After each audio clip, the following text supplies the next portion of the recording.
پیارے آقا صدقہ ہمیں حق اور سچ بیان کرنے کی توفیق عنایت فرمائے۔ اللہ کریم نے ارشاد فرمایا اہل عقل لوگ بیٹھے ہیں، میری گفتگو ان سے ہوتی ہے جو عشق رسول میں آیا ہے، نیندوں کو چھوڑ کر یہاں بیٹھا ہے، میری گفتگو ان سے ہے۔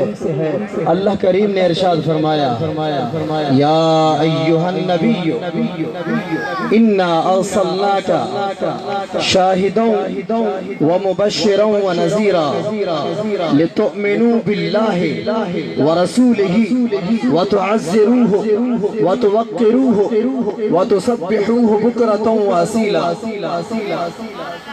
دیکھو یارو، اس دنیا کے جو قوانین جو قاعدے ہیں وہ الگ سے ہیں۔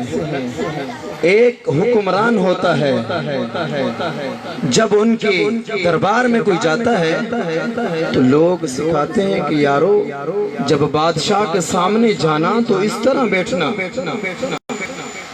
انہیں قوانین، قاعدے، شرطیں، ہر چیز سکھائی جاتی ہیں کہ بھائی حکمران آ رہا ہے یا تم جا رہے ہو ان کے پاس تو ذرا یوں بیٹھنا، ذرا ادب سے بیٹھنا، ذرا پیار سے بیٹھنا، جب گفتگو کرنا تو ادب سے کرنا، جب بیٹھنا تو ادب سے بیٹھنا۔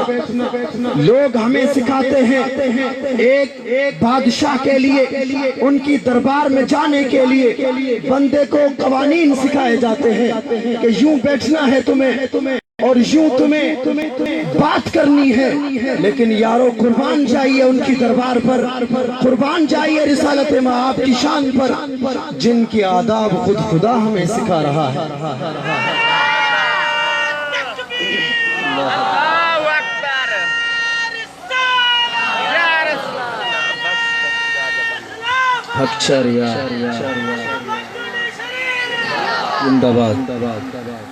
دیکھو مثال ہے کہ جب کوئی بندہ کسی بادشاہ کے پاس جاتا ہے تو آداب، کچھ قواعد، کچھ تقاضے، کچھ شرطیں ہوتی ہیں۔ صرف وہ بندوں پر، انسانوں پر ہی چلا سکتا ہے اپنا حکم، لیکن یارو آسمان کے نیچے ایک ایسا دربار بھی ہے، اس آسمان کے نیچے زمین پر ایک ایسی ہستی بھی رہتی ہے جن کے آداب خود خدا سکھاتا ہے ہمیں کہ یوں بیٹھنا ہے، مصطفیٰ کی بارگاہ میں یوں بات کرنی ہے، محبوب کے سامنے بیٹھنا ہے تو کس طرح بیٹھنا ہے، جب محبوب کی محفل میں بیٹھنا ہے تو کس طرح بیٹھنا ہے، ہمیں سب اپنا رب تعالی سکھا رہا ہے۔ اللہ نے ارشاد فرما دیا یا ایھا النبی انا ارسلناک شاہدا ومبشرا ونذیرا۔ اے نبی صلی اللہ تعالی علیہ وسلم، اللہ کو اللہ تعالی نے جب بھی حضور کو بلایا، خطاب کر کے بلایا، نام لے کر نہیں بلایا۔ میرے محبوب کو جب بھی اللہ تعالی نے خطاب کیا تو یا ایھا المزمل کہہ کر پکارا، جب بھی میرے کریم آقا کو اللہ نے پکارا یا ایھا المدثر کہہ کر پکارا، جب بھی میرے مصطفیٰ کو میرے اللہ نے پکارا تو کہا یاسین والقرآن الحکیم۔ نام لے کر اللہ تعالیٰ نے نہیں پکارا۔ یارو ہمیں بھی چاہیے، ہم بھی جب پکاریں اپنے آقا کو تو کہیں یا رسول اللہ، یا حبیب اللہ، یا رسول اللہ کہہ کر پکاریں، یا حبیب اللہ کہہ کر پکاریں۔ تو جب اللہ تعالیٰ نے ارشاد فرمایا اے نبی صلی اللہ تعالیٰ علیہ وسلم، ہم نے آپ کو بھیجا ہے، ہم نے آپ کو بھیجا ہے رسول بنا کر، شاہد بنا کر، حاضر ناظر بنا کر بھیجا ہے، اور کیا مبشر بنا کر بھیجا ہے، خوشخبری دینے والا بنا کر بھیجا ہے، اور ڈرانے والا بنا کر بھیجا ہے۔ اور آگے اللہ فرماتا ہے لِتُؤْمِنُوا بِاللَّهِ وَرَسُولِهِ وَتُعَزِّرُوهُ۔ اللہ ارشاد فرماتا ہے ایمان اللہ اس کے رسول پر لاؤ، اور اللہ فرماتا ہے وَتُعَزِّرُوهُ، مصطفیٰ کی تعظیم کرو، مصطفیٰ کی تعظیم کرو، وَتُوَقِّرُوهُ، مصطفیٰ کی توقیر کرو۔ خود خدا ہمیں سکھا رہا ہے آداب مصطفیٰ کہ کس طرح دربار رسالت میں جب جاتے ہیں تو بات کس طرح کی جاتی ہے. ارے یہ کوئی عام دربار نہیں ہے, یہ کوئی حکمران کی دربار نہیں ہے, یہ خود خدا ہمیں سبق سکھا رہا ہے کہ جب مصطفیٰ کے پاس جانا ہے تو کس طرح کس انداز سے بیٹھنا ہے اور کس انداز سے گفتگو کرنی ہے. اللہ کریم نے فرمایا وَتُوَقِّرُوهُ وَتُسَبِّحُوهُ بُكْرَةً وَأَصِيلًا, اور میری صبح و شام پاکی بیان کرو. اب دیکھو پہلے اللہ نے حکم فرمایا ایمان لاؤ, ایمان کے بغیر تعظیم مصطفیٰ کوئی فائدہ نہیں دیتی. جب ہم ایمان لائیں گے, ایمان لانے کے بعد شرط یہ ہے تمہارا ایمان کامل تب ہو سکتا ہے جب مصطفیٰ کی تم تعظیم کرو گے, جب مصطفیٰ کا ادب کرو گے, جب میرے کملی والے آقا کا صلی اللہ تعالی علیہ وسلم کے غلام بن جاؤ گے, میرے محبوب کے نوکر بن جاؤ گے, تب ہی تم کامل مسلمان مومن بن جاؤ گے. پھر اللہ نے فرمایا پھر کیا کرنا ہے, وَتُسَبِّحُوهُ بُكْرَةً وَأَصِيلًا, صبح و شام میری پاکی بیان کرنی ہے, صبح و شام میرا ذکر کرنا ہے. ارے یوں ذکر قبول نہیں ہوتا.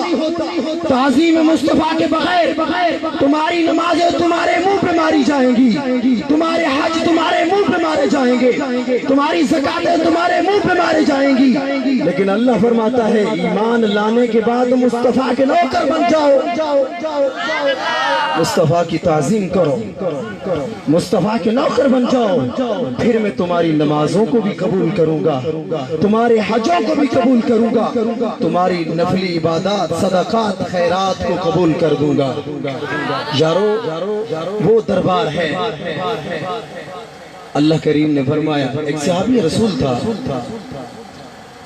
جن کی سماعت کچھ کمزور تھی. وہ جب بولتا تھا نا اونچا بولتا تھا. اور سے سننا ہے یارو, جب بھی بولتا تھا میرے کریم آقا صلی اللہ علیہ وسلم کا دربار لگا ہوا ہے, وہ صحابی کچھ آواز سے بول بیٹھا.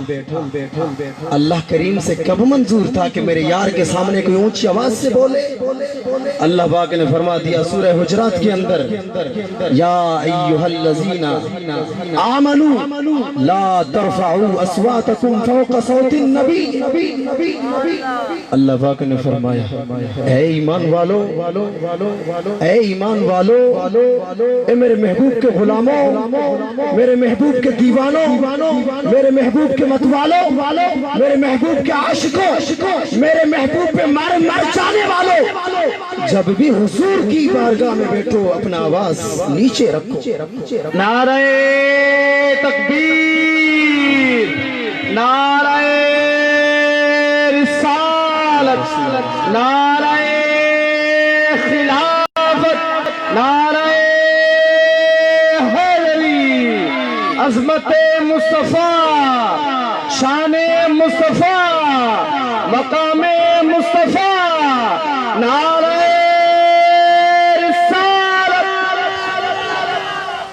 اللہ کریم نے ارشاد فرمایا یا ایھا الذین آمنوا لا ترفعوا اصواتکم فوق صوت النبی. کہ اے ایمان والو جب بھی میرے مصطفیٰ کے سامنے بیٹھو تو اپنی آوازوں کو نیچے رکھا کرو, اونچا نہ بولا کرو. ارے یارو دیکھو یہ سب آداب میرا اللہ سکھا رہا ہے ہمیں کہ مصطفیٰ کے سامنے کیسے بات کرنی ہے, مصطفیٰ کے سامنے صلی اللہ تعالی علیہ وسلم ان کے سامنے کس طرح کس انداز سے بیٹھنا ہے. آگے اللہ فرماتا ہے وَلَا تَجْهَرُوا لَهُ بِالْقَوْلِ كَجَهْرِ بَعْضِكُمْ لِبَعْضٍ, اور اس طرح گفتگو نہ کیا کرو کہ جس طرح تم اپنے آپ سے آپس میں گفتگو کرتے ہو, نام لے لے کر پکارتے ہو, اس طرح میرا یار میرے محبوب کا نام نہ لیا کرو، جب بھی پکارا کرو تو یا رسول اللہ کہہ کر پکارا کرو، جب بھی میرے آقا کریم صلی اللہ علیہ وسلم کو بلایا کرو یا حبیب اللہ کہہ کر بلایا کرو۔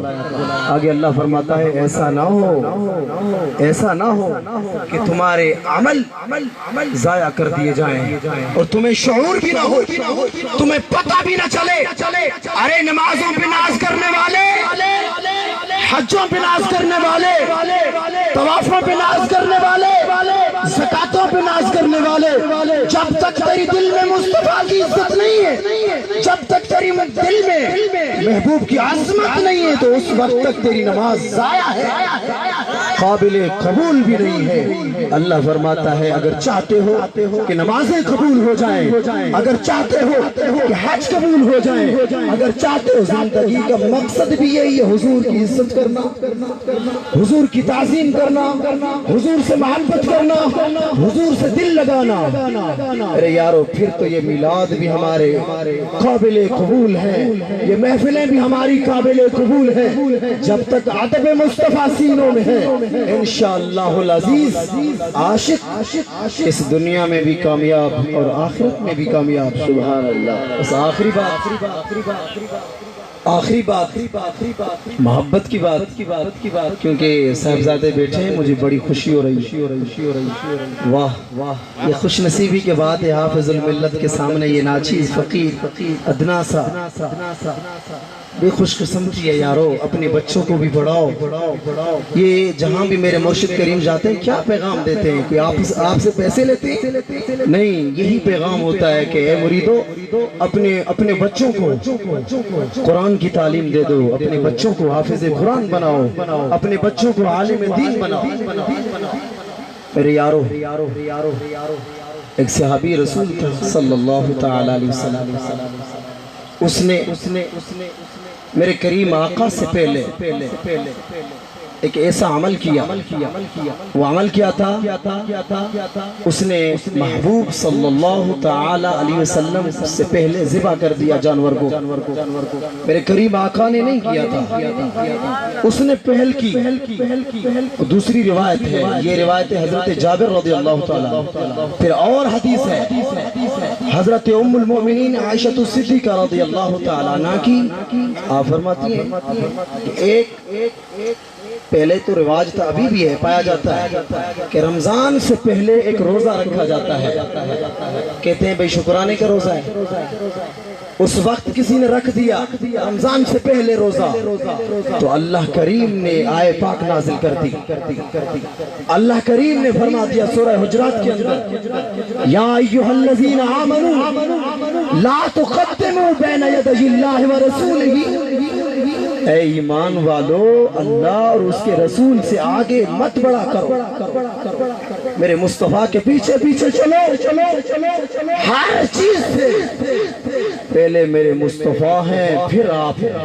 دیکھو عمل ہے، عمل پہ بھی ہمیں اللہ سکھا رہا ہے، پہلے مصطفیٰ بعد میں تم۔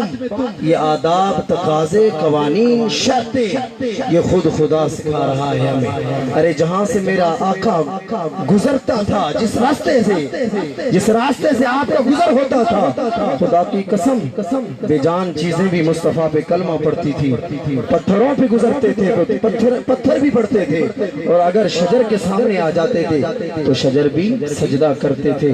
اللہ رب العزت سے دعا ہے اے مالک المولا اپنے پیارے آقا کے صدقے ہمیں عمل کرنے کی توفیق عنایت فرما۔ بس آخری بات یار، ٹائم بڑا ہو رہا ہے، نماز خدا کے واسطے بھائی نماز کو کبھی نہ چھوڑیں۔ نماز ایک ایسی روحانی علاج ہے، جب بندہ نماز پڑھتا ہے خدا کی قسم بیماریاں ختم ہو جاتی ہیں، گھروں میں مصیبتیں بھی وہ ہوتی ہیں تو بھاگ جاتی ہیں۔ نماز اور قرآن کا ذکر نہ چھوڑیں۔ اللہ تعالیٰ سے دعا ہے اپنے حبیب کے صدقے، اپنے پیارے آقا کی نالین پاک کے صدقے ہمیں سچا و پکا غلام بنا دے۔ وآخر دعوانا الحمدللہ۔